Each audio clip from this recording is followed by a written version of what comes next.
I can't cancel now. I sat there in that plastic hospital chair, fluorescent lights buzzing overhead, watching my mother fight for her life through the window, and my wife was worried about her girls' night. Right, I said. Wouldn't want to disappoint the girls. Don't be sarcastic, Jack. It doesn't suit you. She hung up. That's when something inside me cracked. Not broke, cracked, like a windshield hit by a stone. Still functional, but damaged in a way that would only spread. I spent the next 3 days at the hospital. Mom stabilized, thank God, but she'd need surgery and weeks of recovery. Lila visited once, stayed 20 minutes, spent most of it checking her phone. Our daughter Annie, 16 and full of teenage contempt, showed up long enough to take a selfie with Grandma for her Instagram story. This is so depressing, Annie said, scrolling through her phone. Can we go? My friends are meeting at the mall. Your grandmother almost died, I said. But she didn't, right? So everything's fine. She looked at me with those cold blue eyes she'd inherited from her mother. Maybe if you weren't so pathetic all the time, people wouldn't treat you like a loser. The crack in my windshield spread a little further. On Friday night, while I was sleeping in the hospital chair next to Mom's bed, Lila went to her girls' night. I knew because she posted pictures on Facebook, her and 5 other real estate agents at some fancy wine bar downtown, all smiles and raised glasses. The caption read, "Sometimes you just need a night with your girls. Been blessed, work hard, play hard." What I didn't know until later was that her girls' night ended at Brett Morrison's house. Brett, my former best friend.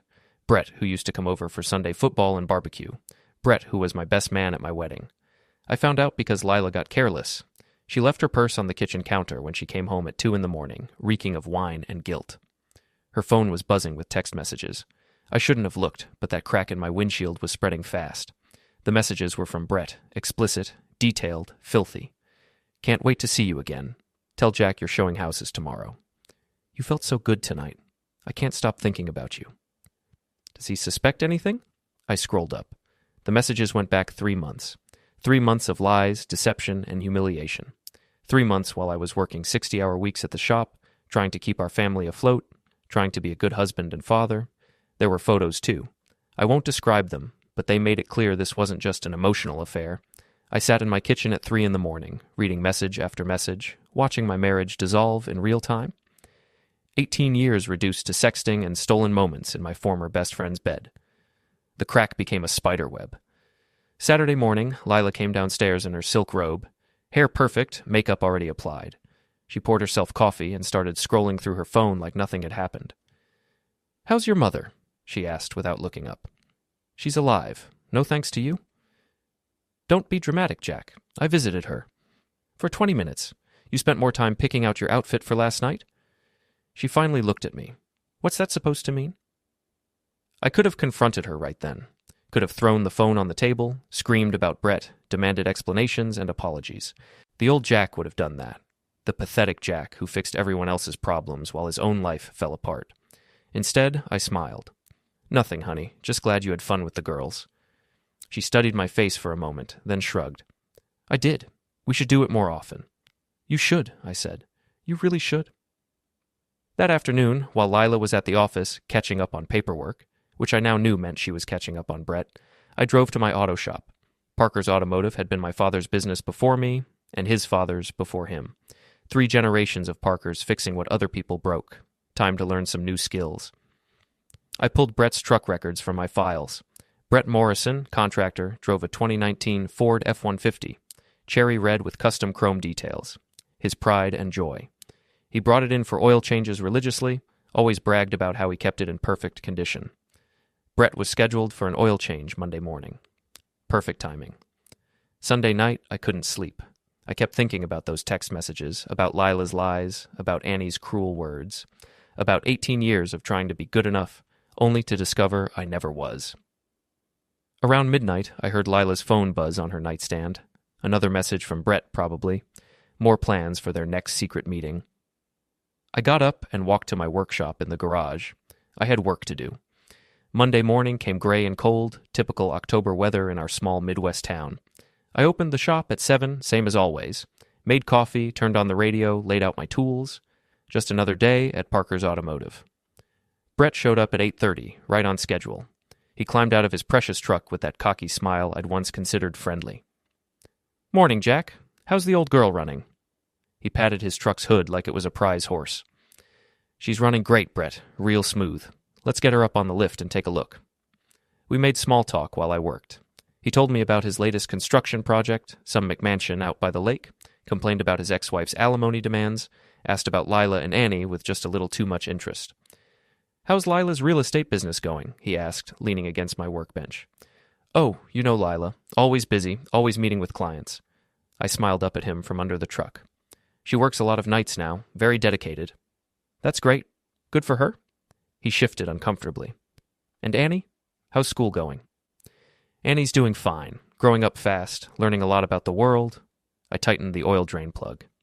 "Learning about loyalty, about trust, about what happens when people betray the ones who love them." Brett went quiet for a moment. That's good, I guess."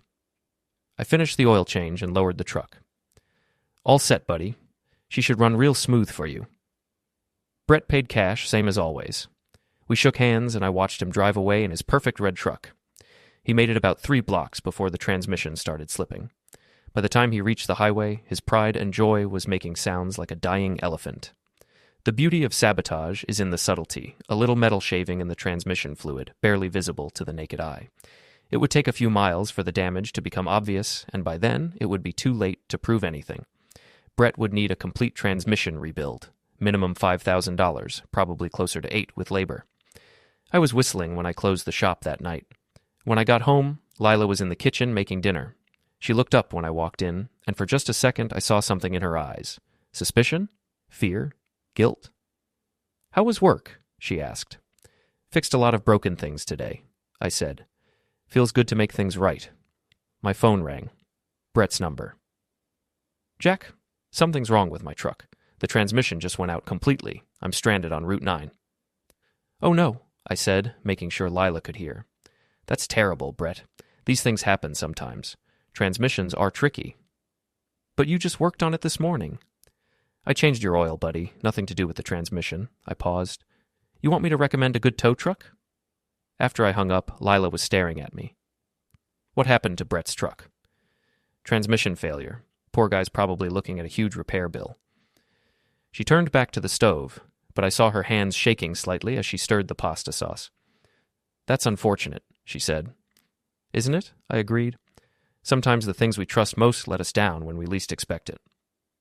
The crack in my windshield had become a full break, but instead of falling apart, I was seeing everything more clearly than ever before. That night, while Lila slept beside me, I lay awake planning my next move. She'd betrayed me, my daughter despised me, and my best friend was screwing my wife. They wanted a villain? Fine.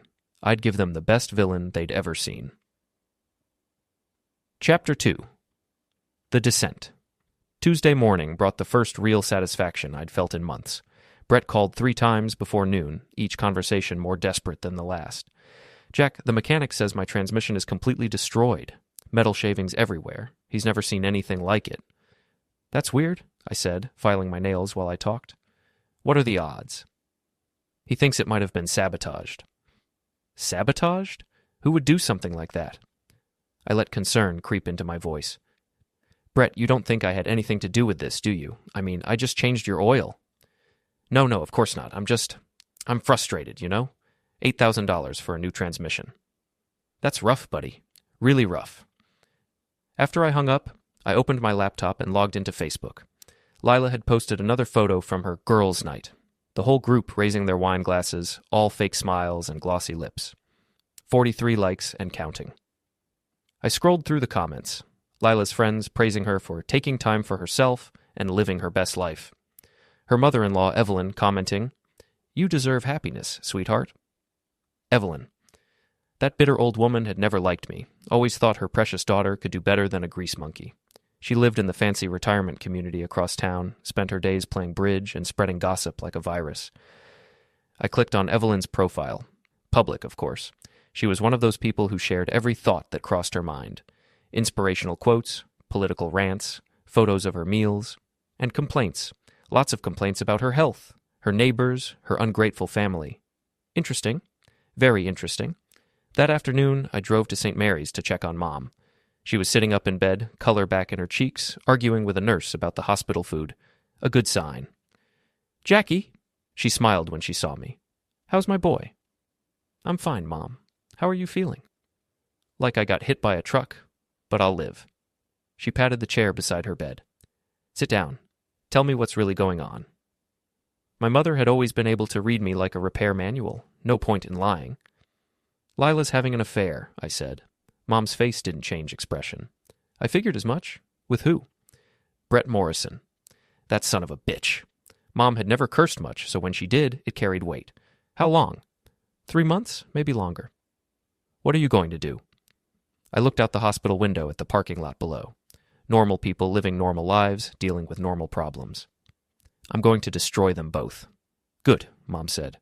About time you grew a backbone. That evening, I sat in my workshop with a beer and Lila's laptop. She'd left it open on the kitchen table, password saved, trusting as a lamb, or maybe she just didn't think I was smart enough to find anything incriminating. Her email was a goldmine. Messages to Brett, of course, but also conversations with her real estate colleagues. Complaints about me, about our marriage, about how unfulfilled she felt, plans for the future that didn't include me. But the real treasure was her correspondence with a divorce attorney, Patricia Hendricks, Esquire. They'd been discussing strategy for weeks. How to maximize Lila's settlement, how to get custody of Annie, how to claim the house and half the business. My husband is emotionally abusive, she'd written. He isolates me from my friends and family. I'm afraid of what he might do if he finds out about the divorce. Emotionally abusive. 18 years of working my ass off to provide for my family, and I was emotionally abusive. The best part was the timeline. Lila planned to file for divorce right after Thanksgiving. She wanted to get through the holidays first, probably to avoid looking like the villain in front of Annie's friends' parents. How thoughtful. I forwarded the most damaging emails to my personal account, then cleared the browser history. Lila would never know I'd been there. Wednesday brought an unexpected gift. Annie came home from school in tears, threw her backpack on the floor, and stomped upstairs to her room. Lila was at the office, so it was just me and my sobbing daughter. I knocked on her door. Annie, what's wrong? Go away. Come on, kiddo, talk to me. You wouldn't understand. I tried the handle. Unlocked. Annie was face down on her bed, shoulders shaking. Her phone was on the nightstand, screen cracked. What happened to your phone? Madison threw it against the locker room wall. Madison Chen, Annie's former best friend. They'd been inseparable since middle school. Why would she do that? Annie sat up, mascara streaking down her cheeks. Because she's a bitch. Language. Because she found out I've been talking to Tyler behind her back. Tyler Brennan. Madison's boyfriend, star of the basketball team, every teenage girl's crush. Annie, it's not what you think. We were just texting. But Madison saw the messages and freaked out. She told everyone I'm a backstabbing slut. The irony wasn't lost on me, my daughter following in her mother's footsteps. Maybe you should apologize to Madison. For what? I didn't do anything wrong. You betrayed your best friend's trust. Annie glared at me with those cold blue eyes, like you would know anything about loyalty. What's that supposed to mean? Everyone knows you're a loser, Dad. Mom's embarrassed by you. She tells her friends you're holding her back. Another crack in the windshield. Did she tell you that? She didn't have to. It's obvious. Annie wiped her nose with her sleeve. Tyler said his dad thinks you're pathetic. A grown man playing with cars while his wife does all the real work. Tyler's dad, Tom Brennan, who owned the biggest construction company in town, Brett's biggest competitor. Is that what you think, Annie? That I'm pathetic? She looked at me for a long moment. I think you're weak. Mom deserves better. I left her room without another word. That night, I called my old friend Deke Martinez. Deke used to be a cop before he bought Murphy's Tavern, the kind of dive bar where working men went to forget their troubles. We'd known each other since high school, back when life was simpler. Jack Parker. Deke's gravelly voice came through the phone. Haven't heard from you in months. Been busy. I heard. Your wife's been making quite a name for herself around town. So the gossip had started already. Small towns were like that. Secrets traveled faster than wildfire. What are you hearing? Nothing specific. Just that she's been seen around town with Brett Morrison. A lot. They're having an affair. Shit, Jack, I'm sorry. Don't be sorry. Be helpful. What do you know about Brett's business? Deke was quiet for a moment. Why? Because I'm going to destroy him. Jack. Deke, this man has been screwing my wife for months. He sits at my dinner table, drinks my beer, and fucks my wife behind my back. I'm not turning the other cheek. Another pause. Meet me at the bar tomorrow night. We'll talk. Thursday dragged by like a funeral march. I went through the motions at the shop, fixing other people's problems while my own life disintegrated. Every customer reminded me of my situation. Mrs. Henderson complained about her cheating ex-husband. Young Mike Torres bragged about his new girlfriend. Old Pete Kowalski told me how lucky I was to have such a beautiful wife. If only they knew. Around 5 o'clock, Lila called. "I'm working late tonight. Don't wait up." "Sure thing, honey." "Working hard?" "Very hard. This client is very demanding." I almost laughed. "I bet he is." After she hung up, I drove to Brett's neighborhood. His house was a modest 2-story on Elm Street. Nothing fancy but well-maintained. His red truck wasn't in the driveway, still in the shop, getting its new transmission. Lila's silver BMW was parked around the corner. I sat in my own truck for 20 minutes, watching Brett's house, imagining what was happening inside. My wife of 18 years, naked in another man's bed, doing things she hadn't done with me in years. The rage was pure and clean, like a flame burning away everything weak and pathetic about the old Jack Parker. I drove to Murphy's Tavern. Deke was behind the bar, polishing glasses with mechanical precision. The place was nearly empty, just a few regulars nursing their sorrows in the dim light. "Jack." He poured me a whiskey without being asked. "You look like hell." "I feel worse." "Tell me what you want to know about Brett." I took a sip of whiskey, felt it burn down my throat. "Everything." Brett Morrison Construction has been struggling for 2 years. He overextended on that lakeside development, borrowed heavily to finance it. Word is, he's behind on his loans. How behind? Behind enough that he's been cutting corners on jobs, using substandard materials, skipping inspections, paying workers under the table. Illegal? Gray area. But if someone reported him to the building inspector, I smiled. Someone should do that. "Jack, be careful. Brett's got friends in this town. People who owe him favors." "What kind of friends?" Deke leaned across the bar. "The kind who wear badges." That was interesting. Very interesting. "Anyone specific?" "Deputy Sheriff Rick Santos. Brett helped him build a deck last summer, didn't charge for labor. Rick's been looking the other way on Brett's corner cutting ever since." I finished my whiskey. "Thanks, Deke." "Jack, whatever you're planning." "I'm not planning anything." I put a 20 on the bar. "I'm just a simple mechanic who fixes broken things." Friday morning, I made 3 phone calls. The first was to the county building inspector, reporting safety violations at Brett's current job site. Anonymous tip, of course. The second was to the IRS, reporting suspected tax evasion by Brett Morrison Construction. Also anonymous. The third was to Patricia Hendricks, Esquire, Lila's divorce attorney. "Miss Hendricks, this is Jack Parker. I understand you've been talking to my wife." Silence. Then, "Mr. Parker, I can't discuss—" "Oh, you don't need to discuss anything. I just wanted you to know that I know, and I wanted to give you some free advice." "Mr. Parker?" "Tell my wife that if she wants a divorce, she should ask for it like an adult instead of sneaking around like a teenager. And tell her that if she tries to claim I'm abusive, I have 18 years of evidence proving otherwise." I hung up before she could respond. An hour later, Lila called. "Jack, we need to talk." "About what?" "About us, about our marriage." "What about it?" I think we should consider counseling." I almost laughed. "Counseling?" "Yes. I think we've grown apart, and maybe a professional could help us work through our issues." "What issues, Lila?" "You know what issues." "No, I don't. Why don't you enlighten me?" She was quiet for a long moment. "Can we talk about this tonight? When you get home?" "I'll be home around 6. "Good. I'll make dinner." She hadn't made dinner in months. That afternoon, Brett called. "Jack, I need to ask you something." "Shoot." "Did you call the building inspector on me?" "Why would I do that?" "Someone reported safety violations on the Riverside project. Anonymous tip. The timing seems awfully convenient." "Convenient how?" "Right after my truck broke down. Right after we had that conversation about trust and betrayal." I let the silence stretch out. "Brett, are you accusing me of something?" "I'm just asking." "Well, since you asked, no, I didn't call the building inspector. But if someone did, maybe they had good reason." "What's that supposed to mean?" "It means maybe you should focus on following the rules instead of looking for someone to blame." He hung up without saying goodbye. At 6 o'clock sharp, I walked into my house to find Lila in the kitchen, wearing her best dress and a nervous smile.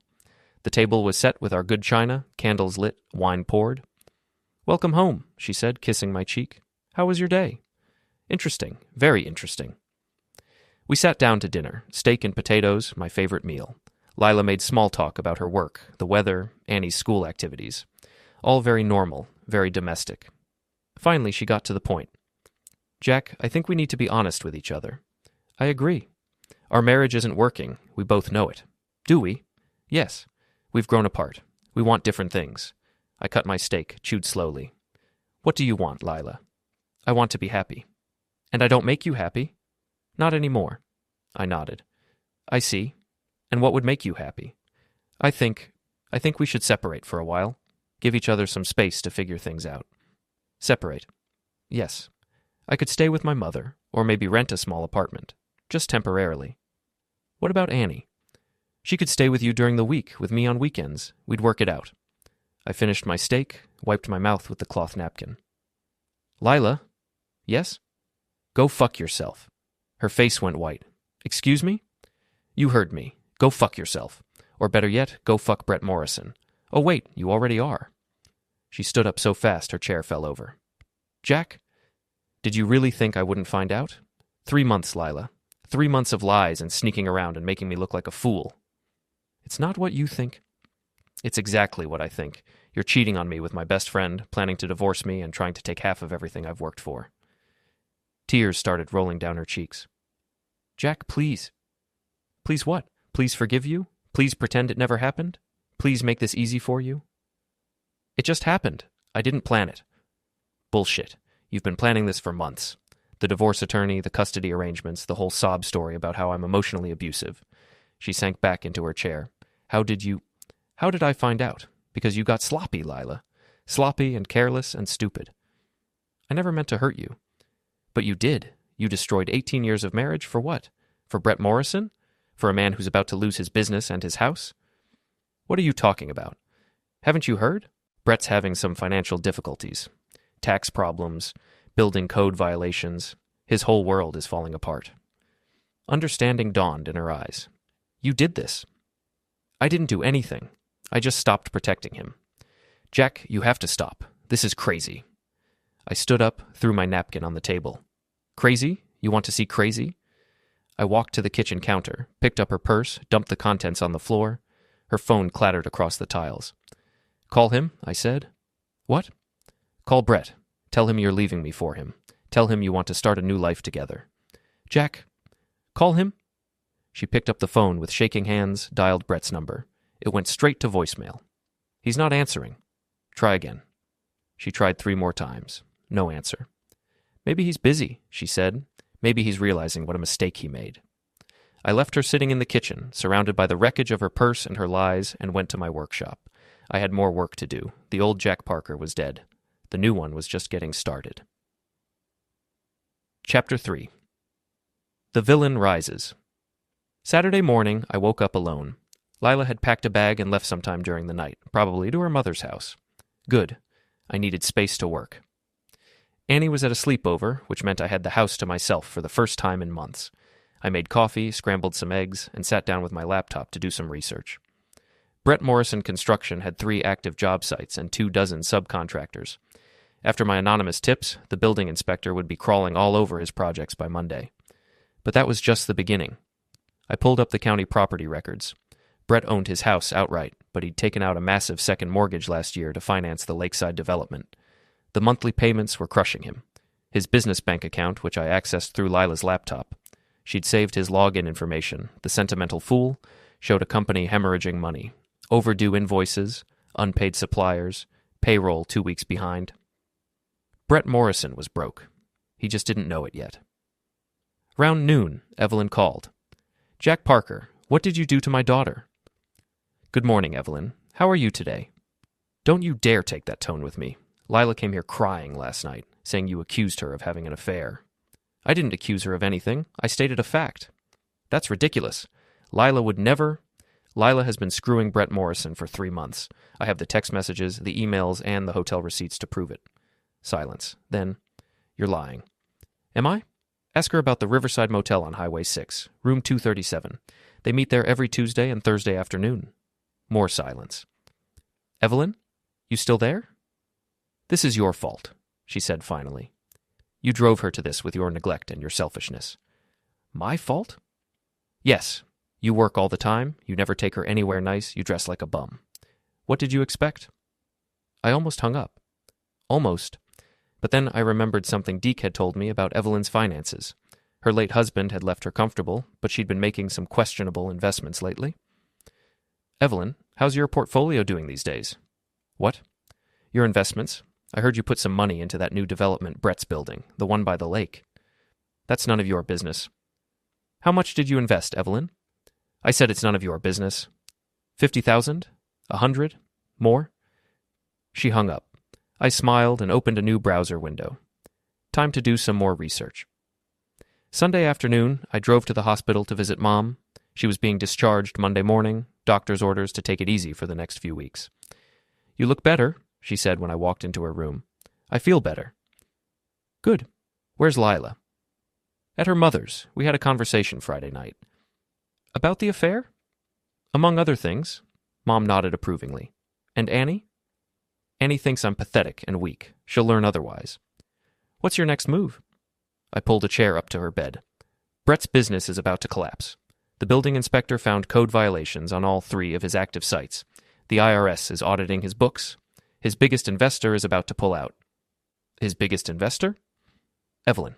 She put her retirement money into his lakeside project." Mom laughed, a sound like sandpaper on wood. "That bitter old witch invested in her daughter's boyfriend's business?" "Apparently. And when that project fails, which it will, she'll lose everything." "And Lila?" "Lila will have to choose between a broke boyfriend and a stable marriage. We'll see what she's really made of." Monday morning brought chaos. I opened the shop to find Brett waiting in the parking lot, pacing back and forth like a caged animal. "Jack! Thank God you're here." "Morning, Brett. You look terrible." He did, unshaven, clothes wrinkled, eyes red-rimmed from lack of sleep. "The building inspector shut down all my job sites, every single one." "That's rough." "And the IRS wants to audit 3 years of tax returns?" "Ouch." "And Evelyn Morrison wants her money back. All of it, by the end of the week." I unlocked the shop door. "Evelyn Morrison? Isn't that Lila's mother?" "Yeah. She invested in the Lakeside project." "I didn't know you were in business with my mother-in-law." Brett followed me into the shop. "It's not like that. She heard about the development and wanted in, said she was looking for a good investment." "How much did she invest?" 150,000. I whistled. "That's a lot of money." "Jack, I need help. I need to borrow money to pay her back." "How much?" 50,000. Just to buy some time while I sort out the other problems." I poured myself coffee, offered Brett a cup. He declined. "Brett, we've been friends for a long time. 20 years. 20 years. And in all that time, have I ever asked you for anything?" "No. You're the most generous guy I know." "And you've never betrayed my trust, have you?" He went very still. "What do you mean?" "I mean, friendship is built on trust, loyalty, honesty." "Jack, have you been honest with me, Brett?" His face was pale now, sweat beading on his forehead despite the cool morning air. "I don't know what you're talking about." "Don't you?" We stared at each other for a long moment. Finally, Brett looked away. "I can't lend you $50,000, I said. "Why not?" "Because you're fucking my wife." He flinched like I'd slapped him. "Jack, I can explain." "Explain what? How you've been screwing my wife for 3 months? How you sit at my dinner table and smile at me while planning to destroy my marriage? How you convinced my mother-in-law to invest her retirement money in your failing business?" "It's not like that." "It's exactly like that." I set down my coffee cup. "You're a snake, Brett. A lying, cheating, backstabbing snake." "Jack, please, let me explain." "I don't want your explanations. I want you out of my shop." "What about the money?" "What about it?" "I need that loan. My whole business depends on it." "Then I guess your business is fucked." He stood there for another moment, then turned and walked toward the door. At the threshold, he stopped. "This isn't over, Jack." "No," I agreed. "It's not." That afternoon, I got a call from Patricia Hendricks. "Mr. Parker, your wife would like to schedule a meeting." "What kind of meeting?" "To discuss the terms of your separation." "I'm not separating from my wife." "Sir, I think there may be some confusion." "There's no confusion. My wife is having an affair. When she's ready to end it and come home, we'll talk. Until then, she can stay at her mother's." "Mr. Parker, your wife is prepared to file for divorce if necessary." Let her file. I'll see her in court. Sir, it would be much easier for everyone involved if we could reach an amicable agreement. Amicable? Lady, there's nothing amicable about adultery. I hung up and called Deke. I need another favor. What kind of favor? The kind that involves Deputy Sheriff Rick Santos. Tuesday morning, Rick Santos got an anonymous tip about a possible drunk driving incident. A witness had seen Brett Morrison's truck weaving erratically on Highway 6 the previous night, around 11 p.m. Of course, Brett's truck was still in the shop getting its transmission rebuilt. But Rick didn't know that when he showed up at Brett's house with a warrant to test his blood alcohol level. The confusion took hours to sort out. By the time Rick realized his mistake, Brett had missed 2 important meetings with potential investors. Wednesday brought another anonymous tip, this time about possible domestic violence at Brett's address. A neighbor had heard shouting and what sounded like furniture breaking. Rick Santos showed up again, this time with backup and a very official attitude. They found no evidence of domestic violence, but they did find Lila's car in Brett's driveway and Lila herself in Brett's bedroom, wearing nothing but a sheet. Small-town cops love gossip almost as much as small-town housewives. By Thursday, everyone in town knew that Lila Parker was shacked up with Brett Morrison while her husband was taking care of his sick mother. Public opinion, which had been neutral, began to shift. Friday afternoon, I was closing up the shop when Annie appeared in the doorway. She looked smaller somehow, younger than her 16 years. Dad? Hey, kiddo, how was school? Awful. She sat down on a stack of tires. Everyone's talking about Mom. What are they saying? That she's a slut. That she left you for Brett Morrison. That Grandma Evelyn lost all her money because of them. I wiped my hands on a shop rag. And what do you think? I think I was wrong about you. Wrong how? I thought you were weak, but you're not, are you? What makes you say that? Brett's business is falling apart. Mom's hiding at Grandma's house. Everyone in town is talking about what a mess they've made. I sat down across from her. Annie, your mother made her choices. I didn't force her to have an affair. But you're making them pay for it. I'm protecting what's mine. What about me? Where do I fit in all this? I looked at my daughter, really looked at her, for the first time in months.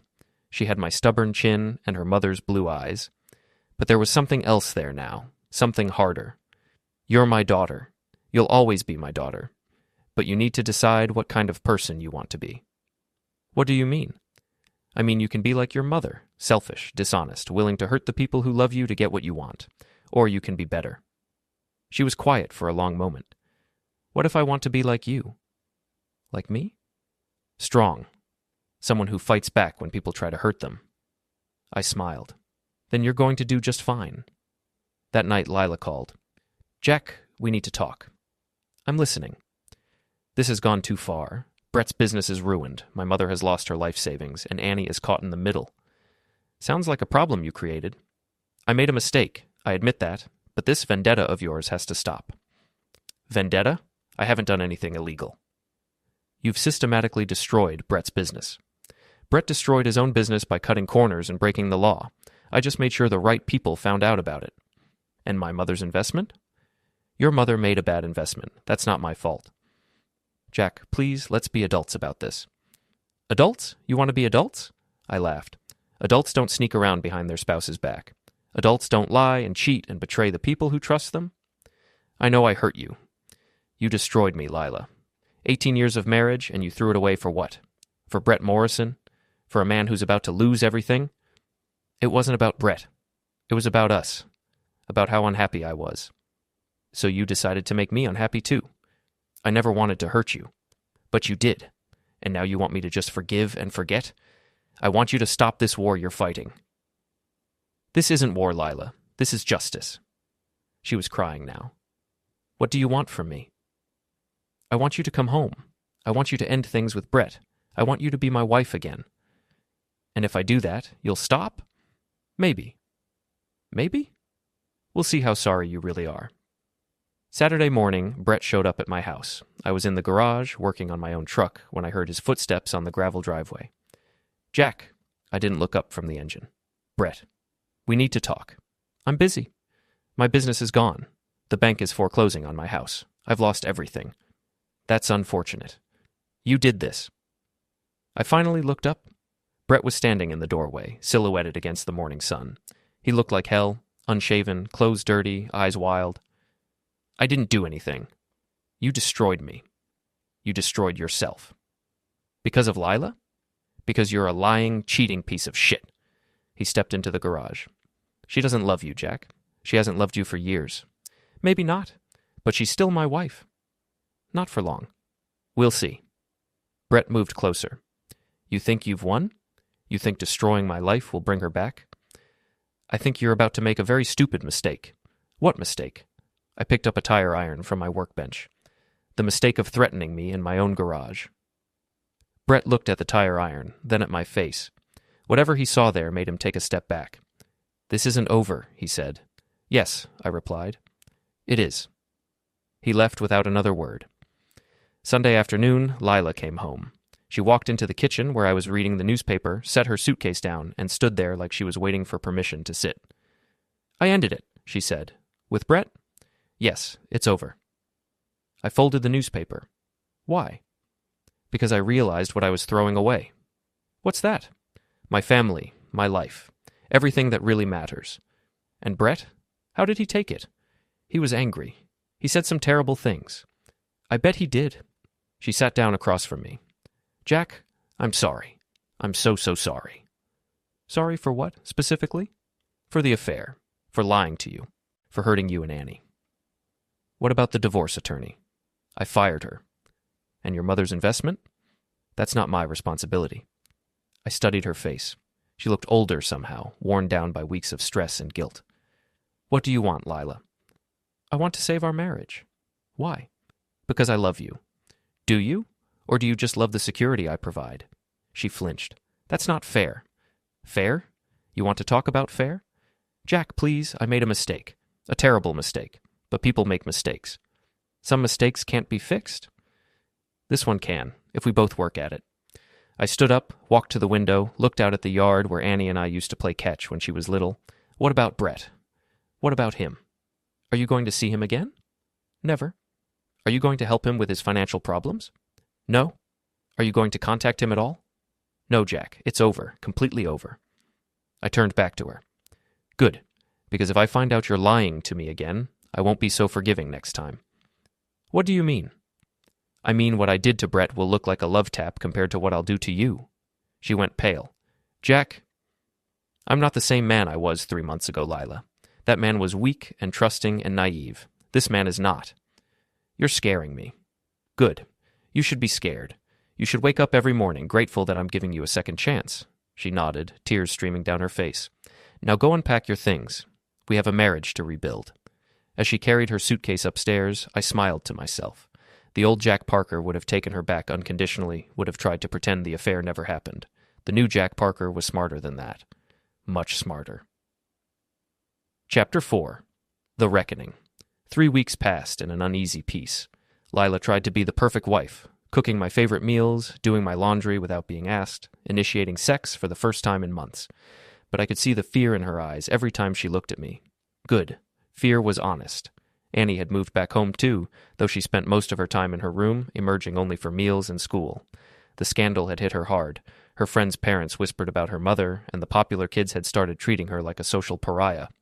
It's not fair, she complained one evening at dinner. I didn't do anything wrong. Life isn't fair, I told her. The sooner you learn that, the better off you'll be. Lila shot me a warning look. Jack, no, Lila. She needs to understand that actions have consequences. Your actions hurt all of us. Annie pushed food around her plate. Madison's parents won't let her hang out with me anymore. They think our family is unstable. Maybe you should make new friends, I suggested. Friends who judge you by your character, not your mother's mistakes. That's enough, Lila said sharply. I smiled at her. Is it? The tension in the room was thick enough to cut with a knife. Meanwhile, Brett had disappeared. His house had been foreclosed on, his business was bankrupt, and nobody in town had seen him for weeks. Some people said he'd moved back east to live with his brother. Others thought he'd just driven off into the sunset, leaving his problems behind. I knew better. Brett Morrison wasn't the type to run away. He was the type to nurse his wounds and plot revenge. I was right. Thursday evening, I was working late at the shop when I heard a car pull into the parking lot. Through the window, I saw Brett's rebuilt truck. He'd finally gotten it back from the mechanic. I kept working, pretending I hadn't noticed him. Let him come to me. The shop door opened with its familiar squeal of hinges. "Hello, Jack." I looked up from the engine I was rebuilding. Brett stood in the doorway, backlit by the parking lot lights. He looked different. Thinner, harder, like a man who'd lost everything and had nothing left to lose. "Brett, long time no see." "I've been away. Thinking." "About what?" He stepped into the shop, and I saw his face clearly for the first time.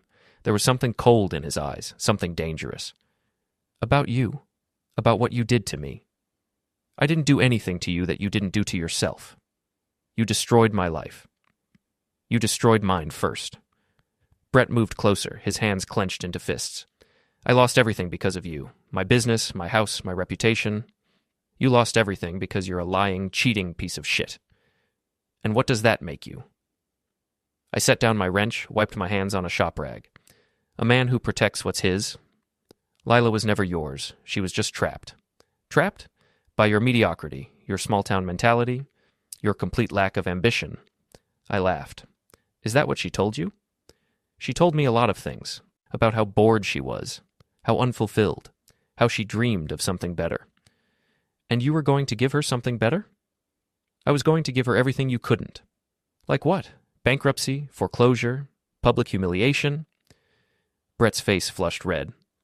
"That was your doing. That was your own incompetence catching up with you.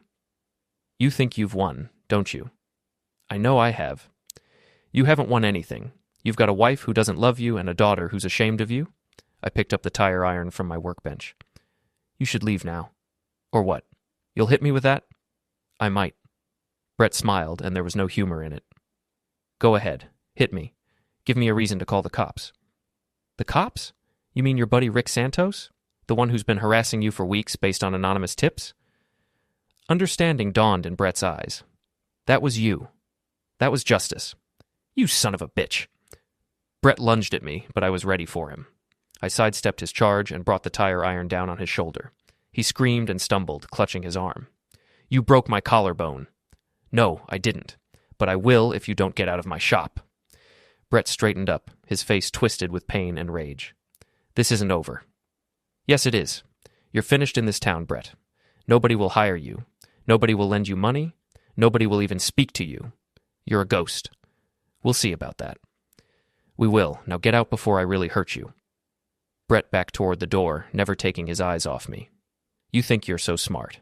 You think you've thought of everything." "I have." "What about Lila? What about her? She's not done with me. She'll never be done with me. She ended it.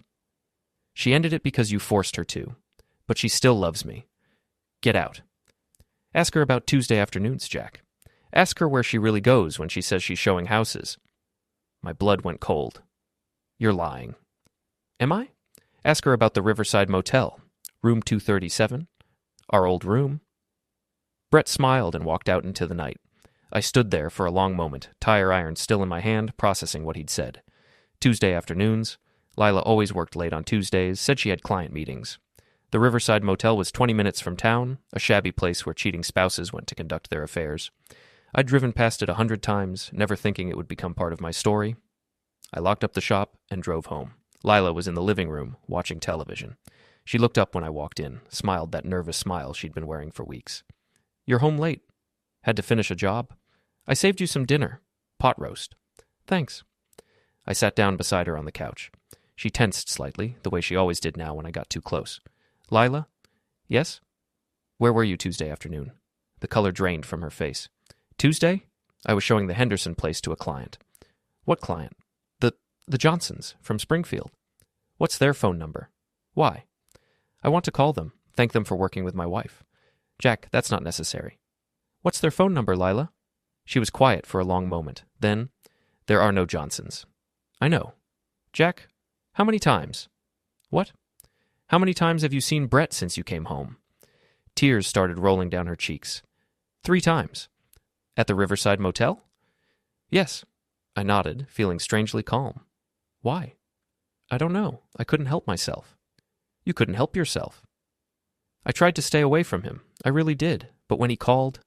"He called you?" "Yes. He said he was leaving town, that he wanted to say goodbye." "And you believed him?" "I wanted to believe him." I stood up, walked to the window, looked out at the street where I'd grown up, where I'd built my life, where I'd thought I'd grow old with the woman I married. "Pack your bags," I said. "Jack, please. Pack your bags and get out of my house." "Where am I supposed to go?" "I don't care. Go to your mother's. Go to Brett's. Go to hell. Just get out." "What about Annie?" "Annie stays with me." "You can't keep me from my daughter." I turned back to her. "Watch me." "Jack, I'm sorry. I'm so sorry. It was a mistake." "No, Lila. The first time was a mistake. The second time was a choice. The third time was a pattern. I'll end it. For real this time. You already had your second chance. Please, Jack. I love you." "No, you don't. You love the idea of security. You love having someone to fall back on when your boyfriend disappoints you, but you don't love me." She was sobbing now, mascara running down her cheeks. "What about our marriage? What about 18 years together? What about them? Doesn't that mean anything to you?" "It meant everything to me. That's why this hurts so much." "Jack, go pack your bags, Lila. I won't ask again." She stood up on shaky legs, started toward the stairs, then stopped. "What are you going to tell Annie?" "The truth. She'll hate me. She should." An hour later, Lila was gone. She'd packed 2 suitcases and left without another word, driving off into the night like a thief fleeing the scene of a crime. I poured myself a whiskey and sat in my empty living room, listening to the silence. 18 years of marriage, reduced to this. Annie came downstairs in her pajamas, rubbing her eyes. "Dad?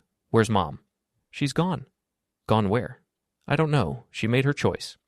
Annie sat down beside me on the couch. "Is she coming back?" "No." "Good." I looked at my daughter in surprise. "Good?" "She hurt you. She hurt our family. She doesn't deserve to come back." "Annie, I'm not a little kid anymore, Dad. I know what she did. I know she kept seeing Brett even after she promised to stop." "How did you know that?" "I followed her Tuesday afternoon. I saw her go into that motel with him." My heart broke a little more. "Why didn't you tell me?" "Because I hoped she would stop on her own. I hoped she would choose us." I put my arm around my daughter, and for the first time in months, she didn't pull away. "I'm sorry you had to see that. I'm sorry she's such a terrible person." "She's not terrible, Annie. She's just weak." "What's the difference?" I thought about that for a moment. Terrible people hurt others on purpose. Weak people hurt others by accident, over and over again. Which is worse? I don't know. But I'm done being hurt by either one. We sat in silence for a while, father and daughter, survivors of the same shipwreck. "What happens now?" Annie asked. "Now we rebuild?" "Without her?" "Without her." "Good," Annie said again. "We're better off without her." Maybe she was right. Maybe we were better off without Lila's lies and betrayals and weakness. But as I sat there in the wreckage of my marriage, I couldn't help thinking about Brett's words. This isn't over. He was right. It wasn't over. Not yet. Chapter 5. The Final Strike. Friday morning brought news that spread through town like wildfire. Brett Morrison had been found dead in his truck on the old logging road outside town, a single gunshot wound to the head. I heard about it from Deke, who called me at the shop around 9 o'clock. "Jack, you need to know something." "What?" "Brett's dead." I set down the coffee cup I'd been holding. "Dead how?" "Gunshot. They found him this morning." "Suicide?" "That's what the cops are saying. Left a note and everything." "What did the note say?" "Haven't heard the details yet. But Jack, yeah? You need to be careful. People are going to ask questions." "What kind of questions?" "The kind that involve you and Brett and what happened between you two." I thought about the confrontation in my shop the night before. Had anyone seen Brett's truck in my parking lot? Had anyone heard us arguing? "I'll be fine, Deke. I didn't do anything wrong." "I know that. But in a town this size, people love to talk." After I hung up, I sat in my office for a long time, thinking. Brett Morrison was dead. The man who'd destroyed my marriage, who'd humiliated me in front of the whole town, who'd threatened me just 12 hours ago, gone. I should have felt something. Relief, maybe, or satisfaction, or even guilt. Instead, I felt nothing at all. The cops came by around noon. Deputy Sheriff Rick Santos and Detective Mary Walsh from the state police. I knew Rick, of course. He'd been harassing Brett for weeks, based on my anonymous tips. Detective Walsh was a stranger, a sharp-eyed woman in her 40s who looked like she didn't miss much. "Mr. Parker," Rick said, "we need to ask you some questions about Brett Morrison." "I heard what happened. Terrible thing." "When was the last time you saw Mr. Morrison?" Detective Walsh asked. I pretended to think about it. "A few weeks ago, maybe. He came by looking for work, but I didn't have anything for him." He came by looking for work. Yeah, his business went under, you know. He was pretty desperate. How did he seem to you? Desperate, angry. Blamed everyone but himself for his problems. Detective Walsh made notes in a small notebook. Did he mention anything about suicide? Not specifically, but he was pretty bitter about how his life had turned out. We understand you two had some kind of falling out, Rick said. Falling out? Over your wife. I looked Rick in the eye. My wife made some poor choices. Brett took advantage of those choices. I didn't appreciate it. How didn't you appreciate it? Detective Walsh asked. I told him to stay away from my family. When was this? Couple months ago. And he stayed away? Far as I know. Detective Walsh flipped through her notebook. Mr. Parker, we have witnesses who say you and Mr. Morrison had a confrontation at your daughter's school. Something about a slideshow? I'd almost forgotten about that. Brett was there with my wife. I wasn't happy about it. What exactly happened? I made it clear that he wasn't welcome around my family. Things got a little heated. How heated? I may have raised my voice. Did you threaten him? I told him to stay away from my wife and daughter. Is that all? That's all. Detective Walsh closed her notebook. Mr. Parker, where were you last night between 8 and midnight? At my shop until about 10, then home with my daughter. Can anyone verify that? My daughter can. Anyone else? I thought about it. Mrs. Henderson next door might have seen me come home. She's always watching out her window. After the cops left, I called Annie at school and told her she might be questioned about the night before. I coached her on what to say, that I'd been home by 10:30, that we'd watched television together, that I'd been there all night. It wasn't exactly true, but it wasn't exactly false either. That afternoon, the local newspaper published Brett's suicide note. It was short and bitter. I can't live with what I've become. Jack Parker destroyed my life, and I let him. I'm tired of being weak. I'm tired of losing. I'm sorry for the pain I've caused, especially to Lila and Annie. Maybe now they can have some peace. The note painted me as a vindictive husband who'd driven a desperate man to suicide. Within hours, the story had spread across social media. Justice for Brett started trending locally. People who'd never met me were calling me a monster. But the people who mattered, the people who knew what Brett had done to my family, saw it differently. Good riddance, was how Deke put it. The bastard got what he deserved. Mom, who was recovering nicely at home, was more philosophical. Some people can't live with the consequences of their choices. Annie was the most direct. I'm glad he's dead. Now maybe we can move on. The funeral was held the following Tuesday at St. Patrick's Catholic Church. I didn't attend, but I drove past the church during the service. The parking lot was half empty. Brett Morrison, who'd once been one of the most popular men in town, was being buried with little fanfare and less mourning. Lila was there, of course. I saw her standing by the grave in a black dress, crying into a tissue, playing the grieving lover to the end. After the funeral, she came to the house. I was in my workshop when I heard her car in the driveway. She knocked on the door like a stranger. Hello, Jack. Lila. She looked terrible, pale, thin, eyes red from crying. Can I come in? This is still your house, legally. She stepped into the workshop, looked around at the tools and equipment that had been my refuge for so many years. I came to get some more of my things. Fine. And to talk. About what? About Brett. About what happened. I kept working on the engine in front of me. What about it? Did you kill him? I looked up at her then. What kind of question is that? An honest one. No, Lila, I didn't kill Brett Morrison. But you drove him to suicide. Did I? Or did his own choices drive him to suicide? You destroyed his life. He destroyed his own life, and mine, and yours. Jack, Brett Morrison was a grown man who made his own decisions. He decided to sleep with my wife. He decided to lie to me for months. He decided to take your mother's money for a business he knew was failing. He loved me. He loved the idea of you, just like you loved the idea of him. That's not true, isn't it? You loved the excitement, the secrecy, the feeling that you were getting away with something, but when it came time to choose between him and security, you chose security. I chose my family. You chose what was convenient. Lila was crying now, tears streaming down her face. I made mistakes. I know that. But Brett didn't deserve to die. Maybe not, but he's dead, and we're not. How can you be so cold? 18 years of marriage, Lila. 18 years of love and trust and commitment, and you threw it away for what? For a few afternoons in a cheap motel? It wasn't like that. It was exactly like that. She wiped her eyes with the back of her hand. What happens now? Now you pack your things and leave. We get divorced. We split our assets. We try to rebuild our lives. What about Annie? Annie stays with me. She's my daughter, too. Then you should have thought about that before you chose Brett Morrison over your family. Jack, please. I know I hurt you, but nothing. You made your choice. Live with it. Lila stood there for another moment, then turned and walked toward the house. I watched her go. This woman I'd loved for half my life, this stranger who'd destroyed everything we'd built together. An hour later, she was gone again, this time for good. That evening, Annie and I had dinner alone in our quiet house. She'd made spaghetti and meatballs, my favorite meal. How are you doing, kiddo? Better. It's nice having the house to ourselves. You don't miss your mom? Annie considered this. I miss the mom she used to be, before all this started. What was she like before? Happy, or at least she seemed happy. She used to laugh more. She used to hug me without it feeling fake. She loved you, Annie. She still does. Maybe, but she loved Brett more. No, she didn't. She loved the idea of Brett more. What's the difference? The difference is that real love requires sacrifice. It requires putting someone else's needs before your own. Your mother never learned how to do that. Did you? Love her that way, I mean? I thought about it. I tried to.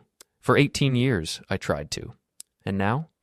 Now I'm tired of trying, Annie nodded. Good, you deserve better. So do you. I know, and I'm going to make sure I get it. Later that night, after Annie had gone to bed, I sat in my workshop with a beer and thought about everything that had happened. Brett Morrison was dead. Lila was gone. My marriage was over. But I was still here. I was still standing. The old Jack Parker, the weak, trusting, pathetic man who'd let people walk all over him, was gone too. In his place was someone harder, someone smarter, someone who understood that the world was full of predators and victims, and the only choice was which one you wanted to be. I'd chosen to be a predator, and I'd won. 3 months later, the divorce was final. Lila got half the house value and half my retirement account, but I kept the business and primary custody of Annie. She moved to Springfield with her mother, got a job at a real estate firm there, and tried to start over. Brett Morrison's death was officially ruled a suicide. The investigation was closed without charges being filed against anyone. I never told anyone what really happened that night in my shop. How Brett had threatened me. How we'd fought. How I'd hit him with the tire iron harder than I'd admitted. How he'd stumbled out of my shop, clutching his shoulder, promising revenge. How I'd followed him. How I'd found him parked on the old logging road, sitting in his truck with a bottle of whiskey and a gun. How I'd watched him put the gun to his head. How I'd done nothing to stop him. Some people might call that murder. I called it justice. Brett Morrison had destroyed my life, and I'd destroyed his,